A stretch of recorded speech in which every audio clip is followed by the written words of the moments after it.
அன்பு தமிழ் உறவுகளுக்கு இனிய திருக்குறள் வணக்கங்களை உரித்தாக்கி கொள்கிறேன். நான் உங்கள் மூவேந்திர பாண்டியன்.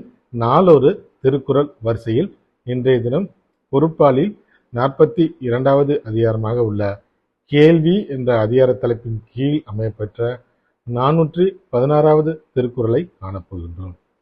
கேள்வி என்பதற்கு செவியார் சான்றோர்களின் அறிவுரைகளை கேட்டல் என்ற பொருளில் இந்த அதிகாரத்தின் தலைப்பு அமையப்பட்டுள்ளது.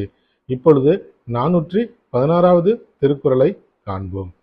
எனைத்தானும் நல்லவை கேட்க அனைத்தானும் ஆன்ற பெருமை தரும். எனைத்தானும் நல்லவை கேட்க அனைத்தானும் ஆன்ற பெருமை தரும். இத்திருக்குறளுக்கான பொருளினை இப்போது காண்போம். எவ்வளவு சிறியதாக இருந்தாலும் நல்லவற்றை கேட்டறிய வேண்டும். அதுவே நமக்கு நிறைந்த பெருமையை தரும்.